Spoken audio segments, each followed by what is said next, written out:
Recently, Tesla issued a statement in China that they're apologizing to customers, that they're building a team that will take care and be much more engaged in customer relations in China. This led to discussions that Tesla is bowing to the Chinese customer, that there's pressure, that the government is pressuring them. Our view on this is not like that. Our view on this is that this is a natural evolution of the business. We see this in context of a global technology brand that in modern times has to have homegrown feel in at least in the larger markets, and therefore it's comparable, let's say, to Netflix. We also see this as a next generation of homegrown China-based customer relationship management. For example, apologies have a different feel in China than here in the US or in Europe. And thirdly, we also believe that this is just another example of rapid iteration of Tesla. This is the Not Even Wrong podcast. It's April 21st, 2021. This is Krimdelko. For the day, the fund is up 4.2%. The market is up 90 basis points. For the year, we're up roughly 3%. The market is up roughly 10%. We're out underperforming by 7%. So the statement that Tesla made a few days ago is that they put a big picture with Elon Musk in front, the Chinese president, and then all the employees, and they apologized to the customers in China, and they pledged to be much more active, much more engaged with customer relations. This led to conversations on Wall Street, also within our own fund, of what is going on, why is Tesla doing this? This is a sign of trouble. Are they reacting to much bigger problems than we might think? Maybe also the stock was weak because of that in the last couple of weeks. Now, our take on this is that no, this is absolutely not a bad thing. In fact, this is a good thing. Did Tesla have some issues in China? Yes, every car company has issues. People have accidents. There are malfunctioning things. People are unhappy. You cannot make hundreds of thousands of customers happy all the time. However, we believe that there is also this new generation of tech companies. For example, Netflix is a good example of American tech companies that export Silicon Valley technology globally, but they cannot do the old-fashioned, we just dump Americanism on you wherever you are and you take it and swallow it. It is not like that. I think the modern tech company in Silicon Valley is selling technology globally, but with a homegrown feel. So, for example, Netflix is not selling just Hollywood action movies and Hollywood stars and comedies and things like that out of Silicon Valley into the rest of the world through their streaming platform. They are building local content. They're building local feel, local touch and feel content, and then exporting that to other countries, which increases the complexities and the cultural sensitivities that Netflix is exposed to. We see Tesla in a similar light.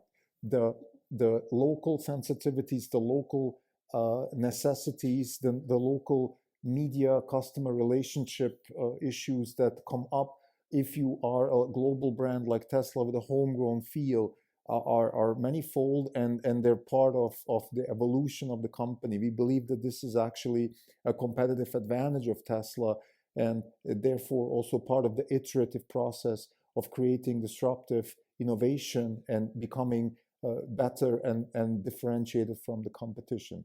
So we see three major factors that led Tesla to this action. Number one, the apology in China has a different feel. So this is first and foremost just for my own sake. I want to share this story.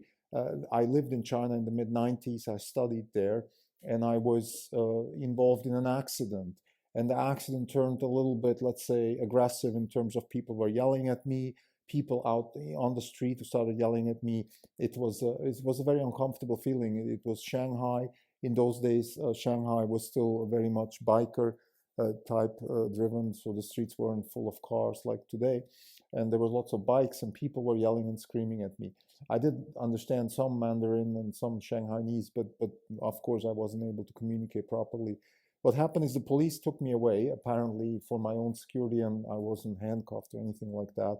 I was just taken away from the scene, and then somebody came from the university that I was living at and studying, and they helped me out, and the whole thing was sorted out. However, I was asked to apologize to the person. I had to apologize to the person. This was the deal that I had to strike. to basically get out of this without any other issues that could have been looming. And my point here is that I learned that apology in China seems to have different weight than in the US. And I still believe that. I don't know what it is. It's not quantifiable. I can't prove it, explain it, but I can just say that China, like many other cultures, they have different weights for different things. In the US, we are a litigating culture. We are, particularly when it comes to customer versus business, business versus customer, it's basically this is what you get. If you don't like it, you go attack. If you get away with it, you get compensated. If the business gets away with it, you don't get compensated. It's much more like that. Of course, it's a checks and balance, and the business doesn't want to be sued, and you as a customer, you also don't want to go and start lawsuits all the time. So there's a certain balance here in the US that makes sure that we get served properly with our products and services. In China, I don't think we have a litigating culture like here. So there are other means to deal with companies, and one of them is this outcry, particularly now with social media. This is actually even more prevalent, that the Chinese, they have this ability to organize themselves very fast and become a voice against business, not against government. Of course, you don't want to be in that business in China at all. But in terms of voicing concerns about businesses, it seems to be a very common thing. So Tesla is very well advised to put down those flames very early and not let these things rise. And again, use the word apology in the Chinese way, in the cultural context that China expects powerful people to apologize to people that have been maybe harmed through their products, intentionally, unintentionally, through mistake, not mistake. In this case, for example, there was actually recently a lady protesting at the Shanghai Auto Show because her father got into an accident with a Tesla, and the Tesla auto logs show clearly that the father was driving way too fast and there was no problem with the car. So even nevertheless, again, this is not a US style, I am right, you are wrong, I'm not guilty, you can't prove me guilty type of situation. It's a much more rounded situation where, okay, fine, something bad happened, I apologize that my product was part of your grief. So I would say this is the first important point here. The second important point I want to mention is that we have this homegrown feeling now with tech companies like Facebook and Netflix and Tesla. There's a new generation of tech companies. I think Airbnb is in that same realm, and many other companies, Twitter and so on and so forth. So what's different between these companies and, let's say, the first generation of tech companies like Amazon or even Microsoft before that, Apple, and so on and so forth, Oracle? These companies have been developing and innovating out of Silicon Valley and then selling a product globally, a standardized product that was an American product, an American Silicon Valley-based product, sold globally with no local flair, no local nuance, no nothing. This generation of tech companies also coming out of the software eating the world concept, which means that we're not just building tools anymore, we're actually building the products and services themselves. Netflix is an entertainment company. Tesla is a car company. Tesla is also an entertainment company turning into one, an energy company. Airbnb is an experience company. Facebook is a media company, so on and so forth. It's not just the technology. The technology is the enabler, but the companies have grown into those businesses. This is, in that context, we believe that this local flair, the localization of the products and services is paramount. And this is something that is very important, for example, for Netflix.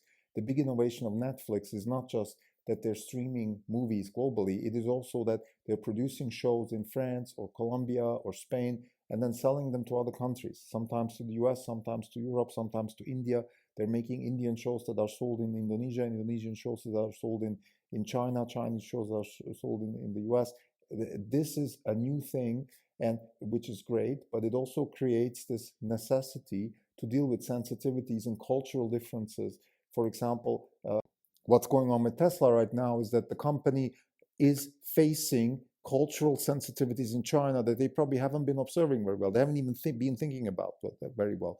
Reed Hastings, in his book No Rule Rules, says that there is a necessity to learn what people like and dislike in other countries. This is not something you just know. Hollywood does not know that, because Hollywood only knows what American audiences want and then exports that to the rest of the world. I know that. I grew up in Europe.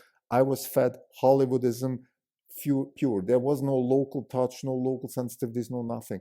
This is a new phenomenon, and Tesla is in that same wave of companies that have to deal with local necessities, local sensitivities, and I think this is what Tesla is doing with this move. I think the third thing I want to mention here is that this is also, you can look at this from the point of view of iteration.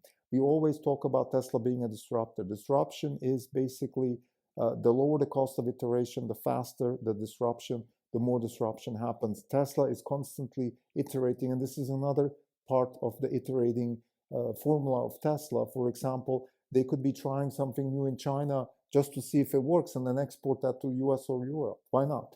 Try something new, try different types of customer approaches, try different types of customer relationship approaches, different types of, should we apologize, should we litigate, should we try the middle way? There are so many ways you can deal with problems. Problems will happen for sure. There is no question about that. So we shouldn't even be trying to build a company where there's no problems. The question is, how do you deal with those problems? And you can deal with those problems, again, you have a centrally developed company out of Silicon Valley that then has homegrown local nuances around product design, around marketing, around PR, around customer relationship.